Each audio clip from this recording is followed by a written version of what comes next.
Hello, welcome to this week's podcast. This week we're talking about fairies and their connections with flowers. Now I've got you in a really special part of my garden. We're right out the front, so you're going to hear passing cars, people walking their dogs, the hubble and bubble of suburban life. That's life. That's where my garden is. I'm not in some completely secluded great big block in the middle of everything. I'm here in the city. And this is a very special place because in this little corner here, it's a little dark, it's a little protected, and it is out the front. I like to create a very special breathing space and a place that I do invite the Fae energy into my garden, and I'm going to talk to you about how you can do that too if you want to. Now this week we're going to meet a couple of people, a group of people who I adore, which are the Eco Fairies. I think they're mostly girls. I'm not sure if they've got guys in their team at the moment. I'll have to find out. But they are the most inspiring people. Well, I know lots of inspiring people, but they really are. They're in Perth in Australia, and they do the most fantastic community work when it comes to gardening. They make hospital gardens, they inspire children to look after the earth and to recycle and to look after native wildlife and plants, and they do it all while they're dressed as fairies. These are the sort of things I'm going to touch on, like why do the Eco Fairies do this, why do they have to do it, and why do we have the stories about fairies as well, and why do they have so much to do with flowers. I'm also going to touch on this week people who invite the Fae into their gardens, and I thought the best way to do that was actually not just to come to my garden. Mine's pretty new, this one in my new house, but we'll go to a friend of mine's garden, which isn't far from here, and that's Trish Anderson-Young of Mermaid's Garden, and she's beautifully and graciously invited us into her home, and we'll meet her beautiful friends that are in her garden, which are her plants. I have to think of them as like that because they still resonate with me so much. I have got a few cuttings from my trip as well over there. Beautiful day, and you're going to, I'm smiling because there's a cicada right in front of me. He's gorgeous. So we're going to meet Trish as well. Now, when we talk about fairies and flowers, they seem so entwined, don't they? They didn't really start off that way. Well, they kind of did. There are fairies throughout all cultures and times in history where they come up all the time. They mightn't be called fairies exactly. Now, why do people spell fairy differently as well? Fairies, F-A-E, is actually the more traditional way to spell fairies, and that's the Fae that we think of from the UK. These fairies did not have wings, they do not have beautiful sparkly glittery dresses, and they're not entwined holding flowers. They will hold flowers, they're very, very, very entwined with nature. So it's not just flowers, it's everything. But they are far from the fairies that we think of today. They're elementals, they're known as the wee folk as well in the UK. They're incredibly earthy, they'll have twigs and dirt all over their face, and they dress in green and brown, and they're quite grungy, and they're also tricksters, and they can be not very nice, and most people throughout history have actually been very scared of them. They have actually petitioned fairies to help them, probably not for the most altruistic of reasons, that they aren't the gracious, beautiful, wish-giving fairies that we think of that are associated with Tinkerbell and Walt Disney these days. They're entwined with flowers, and their history with flowers were very simple things, and they go with the doctorate of signatures, which we will also talk about as well today, which is very connected with the healing and energetic qualities of flowers. So if you have a look at the way a shape of a flower, or colour of a flower, or where it grows even, and what it could mean. If you look at bluebells, they look like little bells, and they're about the right size for a fairy to ring. So bluebells, and I'm talking grungy fairies here, were thought of as bells that fairies rang, so that in order for them to have their rituals. So people were a little bit worried if a whole lot of rings of bluebells would sort of pop up in their garden many moons ago, because it would be like, ooh, fairies are going to come and ring those bells. Buttercups were thought of, they have lots of things that are entwined with humans, but with fairies they were their healers, and people would grow buttercups because if they found a fairy that was angry and injured, at least they could, heal the fairy. Maybe the fairy would grant them a wish and be really nice to them. Quite magical, but they weren't benevolent at all. The rose is very attached to all elementals, particularly at sunrise and sunset when its scent is the strongest, and these actually attracted, and still do. People believe that they attract fairies.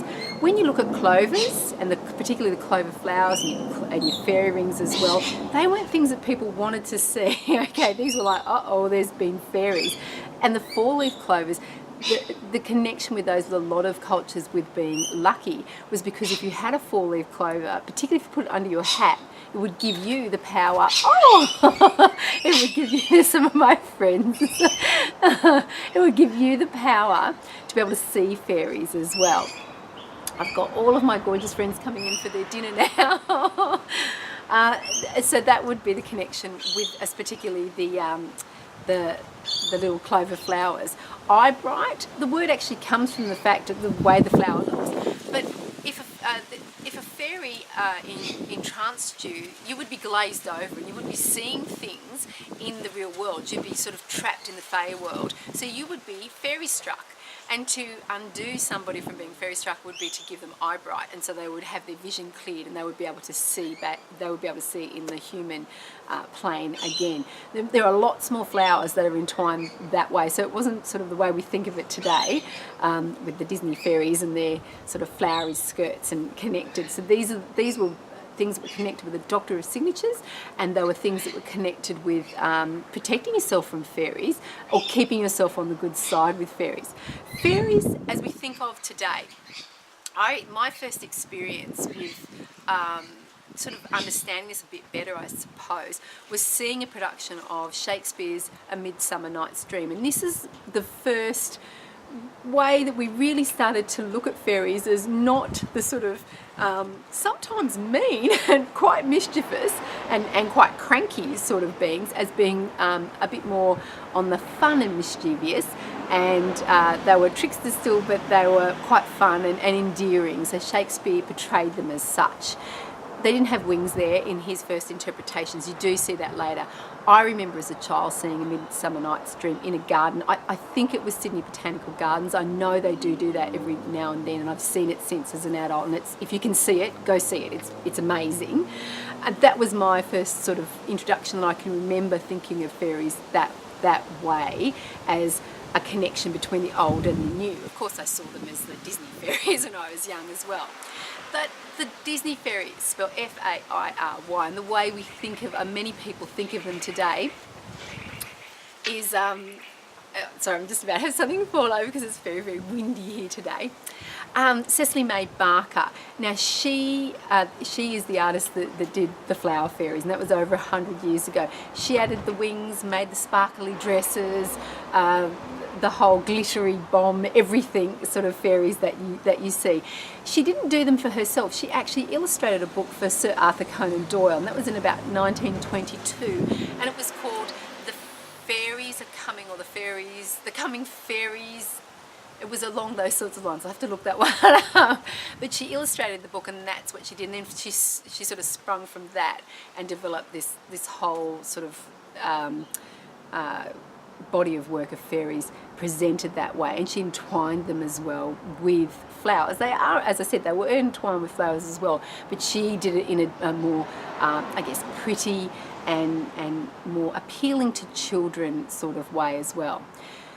Which brings us to the way that oral histories are presented to people. These doctrine and signatures that we talk about, the things that we need to learn about flowers, are they poisonous? Are they good? And then also with our myths and our true stories and our belief systems, these things put together were not written down in books for people to sit there and read about the fae. They were entwined in these stories. And we often had to ensure that children had these stories for various reasons as well, to protect themselves from, being face struck by a fairy, and also protect them from certain plants as well. So these stories were then put together and made bigger, and so they could understand and they could learn, and then they could share the stories as well. And this is why different layers through different generations sort of start building up. Is it right? Is it wrong? The world changes, things evolve, but as long as you know the history and understand it, you can make your own mind up and you can actually have a look at how that works in with you. I very much honour the work of Cecily May Barker. I very much honour the work of Shakespeare. I think that there's a lot there that connects and it makes people more aware of the environment. Like the Eco Fairies, this is the sort of message that they put out there. It makes them more mindful of what they can do to save native plants. Like, I love the fact that children want to know what a waratah is in Australia and realise the value of keeping a waratah and growing it over, not over a rose, but as well as a rose. I love it, I love it, I love it, because they want to know about things. So they learn, they read stories like by May Gibbs. They're not fairies, but they are little elemental beings, the snugglepots and cuddle pies, and it makes things more understandable. It's presented in a language that they can understand. But I know the history of the Fae, so I invite the energy of the modern interpretation of the Fae into my garden. I also am wary of and am very I was about to say keeping my boundaries up, and my door slammed, keeping my boundaries up for those older Fae spirits as well. There is I honour them, and I do things in my garden that I hope makes them happy as well. So it's about educating yourself, and it's about understanding these things as well. So there isn't really the only wrong thing is complete ignorance and not wanting to open yourself up and understand it. As I said, this is why I honour the modern interpretations and I honour the historical ones. I educate myself, and so I really would love you to get out there and learn a bit more. Hopefully by meeting some of these people this week and having a look at things and enjoying it as well, and have fun, look after the earth and have fun at the same time. It does need to be serious, but there's nothing wrong with having fun while you're doing these things as well, and enjoying like putting a pair of fairy wings on and going down the beach and cleaning up. Yay, doing the gardening, nothing wrong with that whatsoever. More to it. I really think it's fantastic. So enjoy meeting everyone today. Try and make a fairy garden. Look, inspire yourself. You don't have to have kids. I don't have little kids here, and I'm making a fairy garden. I'm so inspired by the Eco Fairies.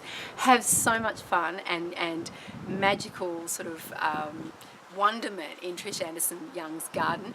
I would love to see your fairy gardens. I'd love to hear your stories as well. So make sure that you send the links over to me, because I just love chatting with people about things that inspire me. Happy blessings to you. Enjoy tonight's podcast. I can't wait to chat to you.